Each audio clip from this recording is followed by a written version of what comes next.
বিসমিল্লাহির রহমানির রহিম। আসসালামু আলাইকুম। আমি প্রত্যেকটা ভিডিওতে শুরুতে একটা কথা বলি যে আশা করি আপনারা আলহামদুলিল্লাহ ভালো আছেন। আমি আলহামদুলিল্লাহ ভালো আছি, কিন্তু আমি এই কথাটা আজকে ভিডিওর শুরুতে বলতে পারতেছি না এই কারণে যে যারা এইচএসসি 24 ব্যাচের স্টুডেন্ট আছেন তাদের মনের অবস্থা অনেক বেশি খারাপ, না পারতেছেন পড়াশোনা করতে, না পারতেছেন কোনো বিষয়ে কনসেন্ট্রেশন ধরে রাখতে।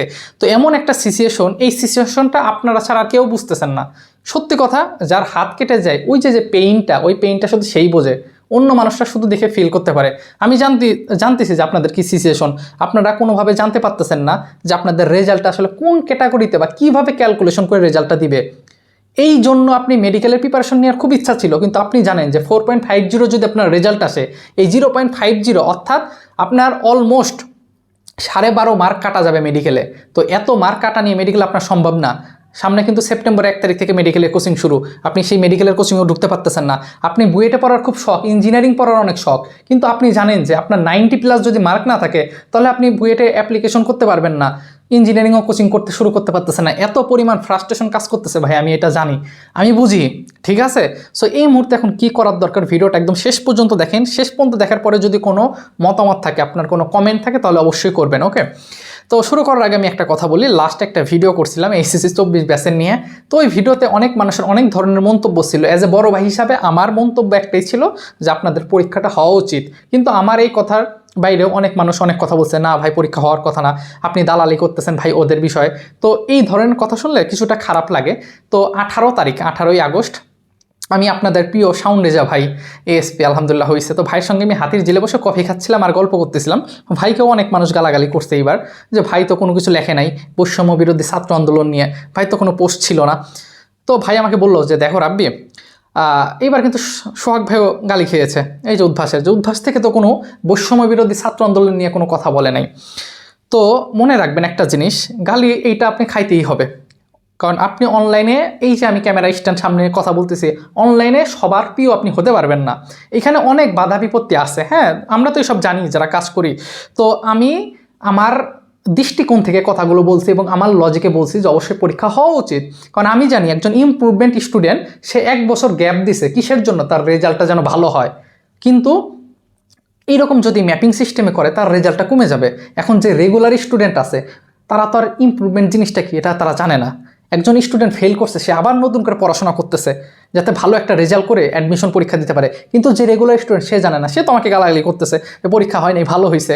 আপনি একটা জিনিস চিন্তা করেন, যারা ভালো স্টুডেন্ট, আসলেই ভালো স্টুডেন্ট, তারা এই সব জিনিসগুলো বুঝে, বিবেক বিবেচনা দিয়ে আসলে চিন্তা ভাবনা করে কথাবার্তা বলে। আপনি একটা কমেন্ট, একটা গালি দিয়ে দিলেন, মনে করলেন অনেক কিছু হয়ে গেছেন, তাতে মাইন্ড করি না, কষ্ট পাই না, কারণ সবার মতামত ভালো না। 100 জন ভালো বাসবে আমাকে, তারা কখনোই কমেন্ট করবে না। ওই একটা খারাপ করবো, গালি খাবো, এটা স্বাভাবিক, প্রত্যেকটা প্ল্যাটফর্ম, প্রত্যেকটা ভাই গালি খায়। সো আমি এগুলো মনে করি না, মনে করার দরকারও নাই, কারণ আমি চিন্তা ভাবনা করি এইরকম স্টুডেন্টের, যারা রেজাল্ট খারাপ, যারা ইমপ্রুভমেন্ট স্টুডেন্ট দিচ্ছে, তারা কত পড়াশোনা করে 1 বছর লস দিয়ে আবার প্রিপারেশন নিচ্ছে, অ্যাডমিশন ভালো করবে, কিন্তু যদি এইরকম রেজাল্ট দিয়ে দেয়, ঠিক আছে? সো কোনো একটা বিষয় বলার আগে অবশ্যই ভেবে চিন্তা আপনারাও বলবেন, হ্যাঁ, কারণ আপনি নিজের দিকটা ভাবলে হবে না। কথা বুঝতে পারছেন? তো এইবার আসেন পয়েন্টে কথা বলি যে ভাই এখন কি করণীয়। আচ্ছা দেখেন, রেজাল্ট খুবই গুরুত্বপূর্ণ, রেজাল্ট অনেক গুরুত্বপূর্ণ, আমরা একটু আলোচনা করার চেষ্টা করি। এই যে রেজাল্ট, তাই না? দেখেন, বুঝার চেষ্টা করবেন, কথাগুলো আগে বুঝবেন, তারপরে রেগুলার স্টুডেন্টের জন্য বলতে, যারা অটো পাশে বলেন, দেখেন আপনারা যারা এইচএসসি পরীক্ষা দেন, আপনাদের এখানে কোনো কম্পিটিশন নাই এবং কোনো কম্পিটিটরও নাই। বুঝার চেষ্টা করবেন, আপনি জিপিএ 5 পাইছেন, আরও 10 জন জিপিএ 5 পাইছে, আপনার কোনো সমস্যা আছে? আপনার জিপিএ 5 আপনার রেজাল্ট আপনার কাছে রাখবেন, ওর জিপিএ 5 ওর কাছে থাকবে, কিন্তু যখন একটা ইউনিভার্সিটিতে যাবেন তখন কিন্তু কম্পিটিশনটা শুরু হবে। কথা বুঝতে পারছেন? ওইখানে আপনার একটা সিট আদায় করতে হবে। এখানে জিপিএ 5 পাইলে অন্য মানুষ আপনার রাগ করবে না, কষ্ট পাবে না, কিন্তু অ্যাডমিশনে আপনার একটা সিটের সাথে আরও 10 জন মানুষ কম্পিটিশন করবে। তো খেলাটা হয় হচ্ছে অ্যাডমিশনে। তো অ্যাডমিশনে সার্কুলারে আপনার রিকোয়ারমেন্ট দেওয়া থাকবে যে তোমার এত এত পাওয়া লাগবে। এখন এই রেজাল্ট যদি অত পাস দেয় তাহলে তো তারা পরীক্ষায় বসতেই পারবে না। এসএসসি এইচএসসি জিপিএ 5 কত স্টুডেন্ট দেখছে, কোথাও চান্স হয়নি। আবার অনেক স্টুডেন্ট আছে রেজাল্ট খারাপ হয়ে ভালো ভালো জায়গায় চান্স পাইছে। আলটিমেটলি আমি একটা কথাই বলতে চাই, আমি এখনও বলবো যে এই অটো পাসের পক্ষে আমি কখনোই ছিলাম না, নাই। আপনি যত আমাকে গালি দেন, আই ডোন্ট কেয়ার। কথা বুঝতে পারছেন? এইবার আসেন যে এই রেজাল্ট আসলে কী করবে। দেখেন, এই রেজাল্টের বিষয়টা খুব মনোযোগ দিয়ে কথাগুলো বুঝবেন, বড় ভাই হিসাবে আমি আপনাদের উপদেশ দিচ্ছি। দেখেন, এক এক দিন এক এক রকম খবর আসতেছে, এক এক দিন এক এক রকম কথা বলতেছে। কোনোবার বলতেছে আপনাদের অটো পাস দিয়ে দিবে, ক্যালকুলেশন কীভাবে বলে নাই, বলতেছে ম্যাপিং করে আপনাদের দেবে যে এসএসসির, ঠিক আছে এইভাবে দেবে। এখন অনেকের প্রশ্ন এরকম আসে যে ভাই আমার তো এসএসসিতে এই সাবজেক্টটা ছিল না, তো আমার কিভাবে রেজাল্ট আসবে, তাই না প্রশ্নটা? আবার অনেকে বলতেছে ভাই আমি এসএসসি ইমপ্রুভমেন্ট দিছি 22-এ, এটা দিয়ে ভর্তি হয়েছি, তো আমার রেজাল্টটা কিভাবে আসবে, তাই না? যারা ফেল করছে তাদের কথা হলো যে ভাই আমি তো ফেল করছি বায়োলজিতে এইচএসসি 23 সালে, 24 সালে বায়োলজি পরীক্ষা তো হইলই না, তাহলে আমার রেজাল্টটা কিভাবে আসবে? চিন্তা করছেন? কত একটা বিষয় এখানে জড়িত, খালি অটো পাস দিলে তো হবে না, রেজাল্টটা কিভাবে হবে এটাও তো বিষয় আছে ভাই। যারা বারবার মানে কষ্ট কিছুটা লাগে, একজন যদি গালি দেয় কষ্ট তো লাগেই, বোঝেন না? যারা অটো পাস নিয়ে কথা বলে, বলছে যে দালালি করতেছে, এগুলো বলুক ভাই, তারা বুঝে না, ঠিক আছে? ছোট ভাই মাইন্ড করি না, তবে কিছুটা খারাপ লাগে তখন ওই যে ভাইদের সঙ্গে কথা বলি, ভাই বলে দেখ এগুলো বিষয় না, একটা প্ল্যাটফর্মে কাজ করতে গেলে সবাই তোকে ভালোবাসে, বিষয়টা এমন না, ঠিক আছে? যাই হোক দেখেন, তাহলে এই যে এই সকল বিষয়গুলো জড়িত থাকে, হ্যাঁ, এই কারণে আসলে পরীক্ষাটা হওয়াটা ভালো ছিল। যাই হোক, এখন যেই কথাগুলো বলবো যে আপনাদের এখন ওইভাবে স্পেসিফিকভাবে বলে নাই যে আপনাদের কি হবে। আমি আবার বলতেছি, রেজাল্টটা কিভাবে কাউন্ট হবে, জেএসসির সঙ্গে কি হবে, এসএসসির সঙ্গে কি হবে, এটা কিন্তু কাউন্ট করে নাই। যেমন অ্যাডমিশনে আমরা গুণ করি, এসএসসির সঙ্গে এত দ্বারা গুণ, ইন্টারের সঙ্গে এত দ্বারা গুণ, এটা এখন আপনাদের বলে নেই কিভাবে হবে। তবে আমি এতটুকু ইনশাল্লাহ আশাবাদী, বর্তমানে যে আমাদের উপদেষ্টারা আছে তারা অনেক বিচক্ষণ, ভাইরা অনেক বিচক্ষণ, ঢাবির ভাই আছে, তো তারা আপনাদেরকে হতাশ করবেন অ্যাটলিস্ট। এবং এইচএসসি 20-এ যে কথাটা আমি বলি, দেখেন এইচএসসি 20-এ কিন্তু সবাইকে পাস দিছে। এইচএসসি 20-এ যে অটো পাসটা ছিল, অটো পাসে কিন্তু সবাই পাস করছে। ওই যে আমি যদি টাইনে নিয়ে আসি যে এইচএসসি 19-এ ধরেন কেউ বায়োলজিতে ফেল করছে, এখন সে 20 সালে তো পরীক্ষা দিতে পারেনি, একটা পরীক্ষাও দেয় নাই। একইভাবে এই যে আপনারা যারা এইচএসসি 23-এ দেখা গেলো 22-এ ফেল করছেন, মানে বায়োলজিতে ফেল করছেন 24 সালে, এখন তো বায়োলজিতে আপনাদের হয় নাই, তো তাদেরও আশা করি যে একটা ভালো একটা রেজাল্ট তাদের দেবে। ফেল করাবে না, ফেল কেন করাবে, তারা তো পরীক্ষা দিতে পারতো, কিন্তু সেই সুযোগ তো দেওয়া হয় নাই, তাই না? আরও বিষয়গুলো একটু চিন্তা করি, দেখেন আপনাদের পরীক্ষা 30-এ জুন হওয়ার কথা ছিল, কিন্তু সারা বাংলাদেশে কিন্তু 30-এ জুন হয় নাই। সিলেটের কথা চিন্তা করেন, সিলেটে কিন্তু 4টা পরীক্ষা পিছায় দেয়, ওইখানে কিন্তু বন্যা হয়েছিল সবার আগে। আমি জানি না, এটা প্রথম আলোর খবর, ঠিক আছে? তো আমি আশা করি যে পজিটিভলি আমি এইভাবে চিন্তা করি যে আপনাদের আশা করা যায় যে একটা ভালো একটা রেজাল্ট দিবে। তো এখন কিভাবে কি করণীয়, অ্যাডমিশন তো সামনে চলে আসছে, তাই না? এবং আশা করি যে আপনাদের 40 দিনের ভিতর রেজাল্ট দিবে, এটা আমার কথা না, তারাই বলছে, হ্যাঁ, যে 40 দিনের ভিতর রেজাল্ট দিবে। তো আশা করি যে ভালোভাবে ক্যালকুলেশন করে ভালো একটা রেজাল্ট দিবে। তো এখন কি করণীয়, এই বিষয়টা নিয়ে এখন আলোচনা করব। ভাই প্রথম কথা কি জানেন, আমি বারবার একটা কথা বলি, যারা আমার ভিডিও হয়তো বা ফার্স্ট দেখতেছেন, যে আমি আমার গ্রামে, আমার হোম টাউন রাজবাড়িতে, তো যখন ছোটোবেলায় ছিলাম, বাসায় তো ছিলাম অনেক বছর, ইন্টার পর্যন্ত রাজবাড়িতে পড়াশোনা করছি। তো ছোটোবেলায় ওই ঘুম থেকে উঠে দাঁত ব্রাশ করতে করতে এপাড়া সেপাড়া ঘোরাফেরা করতাম। কিন্তু ঢাকা শহরে যারা থাকে তারা কি কখনো দেখছেন ব্রাশ করতে করতে এই নিচতলা থেকে যায় এপাড়া ওপাড়া ঘুরে, ওই দাঁত ব্রাশ করে বেসিংয়ের সামনেই হাত মুখ ধুয়ে ফেলে? তাহলে এটা হচ্ছে একটা এনভায়রনমেন্ট, একটা পরিবেশ। হ্যাঁ, গ্রামে আমরা গোসল করি, সাঁতার কাটছি, কত কিছু করছি ভাই, ঢাকা শহরে তাই না? তো আমি আপনাকে এটাই বুঝাইতে চাচ্ছি যে আসলে পরিবেশ অনেক বড় একটা ফ্যাক্টর।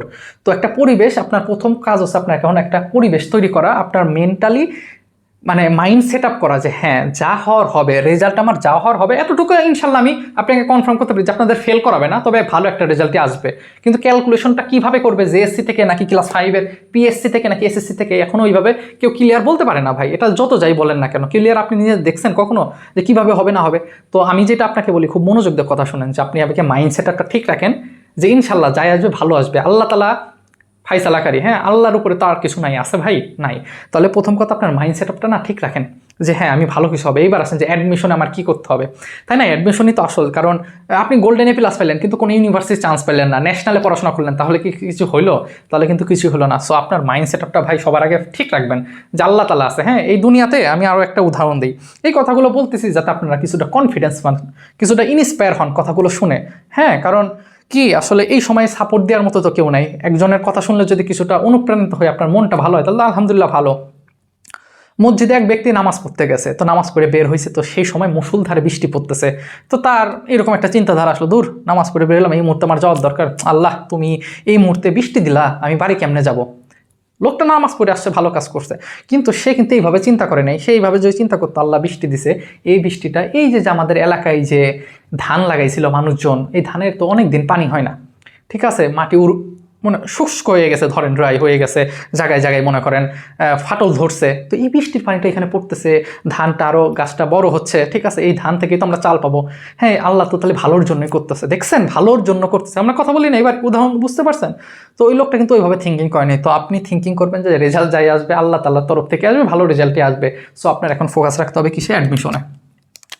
অ্যাডমিশনে। সব কিছু সাইডে অ্যাডমিশনে ফোকাস দেন, ঠিক আছে, এখন এইটা তো আমি ভাই বলতে পারতেছি না যে আপনার জিপিএ 5 আসবে নাকি, কারণ আমি বুঝতেছি কারণ ইঞ্জিনিয়ারিং যাদের প্রিপারেশন বা মেডিকেলে যাদের প্রিপারেশন নেওয়ার দরকার ছিল এখন কি করবেন নিজেরাও বুঝতেছেন না, তাই না? আমি তো জানি। তারপর আমি বলবো যে আপনার ফোকাস যেদিক সেদিকে লক্ষ্য রেখে সামনের দিকে অগ্রসর হন। আর এই সামনের দিকে অগ্রসর হওয়ার জন্য আমি ইনশাল্লাহ আপনাদের সঙ্গে আসি, কথা দিচ্ছি। কারণ এই চ্যানেলে আমার এ পর্যন্ত 650+ ভিডিও, মানে 600+, মানে অনেক, মানে 500+ ভিডিও মানে অ্যাডমিশন নিয়ে, কারণ আমি অ্যাডমিশন নিয়ে কাজ করি ঢাকা ইউনিভার্সিটি গুচ্ছ। কথা বুঝতে পারছেন তো? আপনি যদি চ্যানেলে ফার্স্ট হয়ে থাকেন, আপনি কোন কোন বই পড়তে হবে সহায়ক হিসাবে, ঢাকা ভার্সিটির জন্য কিভাবে পড়াশোনা করবেন, সকল বিষয় নিয়ে চ্যানেলে ভিডিও আসবে। তো অনুরোধ থাকবে যদি এই পর্যন্ত ভিডিওটা দেখে থাকেন তাহলে অবশ্যই সাবস্ক্রাইব করে রাখবেন, কারণ পরবর্তী ভিডিওটা এবং পাবেন। এবং দ্বিতীয় কথা, অবশ্যই ভিডিওটা লাইক দিবেন, কারণ লাইক দিলে ধরেন এই যে কথাগুলো বললাম, এই ভিডিওটা যদি 200 জন মানুষ দেখেন, আপনারা যদি 100 লাইক হয় তাহলে দেখবেন যে এই ভিডিওটা অনেক মানুষের কাছে পৌঁছায়। আপনার মতো যারা ডিপ্রেশনে আছে তারাও এই ভিডিওটা দেখে কিছুটা হলেও আশা করি যে উপকৃত হবে, যে ভাইয়ের কথাগুলো ভালো লাগছে। কারণ আপনার রেজাল্ট যাই আসুক, এখন যদি অ্যাডমিশনের জন্য না পড়েন ভাই, অ্যাডমিশন কিন্তু পিছায় থাকবে না। আমি আবার বলতেছি, আপনার অ্যাডমিশন যে টাইমটা ওইটা কিন্তু ভাই ফিক্সড। কারণ Dhaka university, Rajshahi university, Chittagong university, Jahangirnagar university, এইগুলোকে বলা হয় স্বায়ত্তশাসিত ইউনিভার্সিটি। কথা বুঝছেন? এই ইউনিভার্সিটি কারোর কথায় চলে না, এসব সহজ কথা। আর এই যে ইসলামিক ইউনিভার্সিটি, যশোর, সাস্ট, এগুলো হচ্ছে আপনার ইউজিসির আন্ডারে, বুঝতে পারছেন? আপনার ইউজিসির আন্ডারে, মানে গুচ্ছের যে পরীক্ষাগুলো হয়, অনেক বিষয় আছে। তো ওই যে স্বায়ত্তশাসিত, ওরা ওদের মতো পরীক্ষা নিয়ে নিবে। সো আপনার কি হলো না হলো এটা ওরা দেখবে না।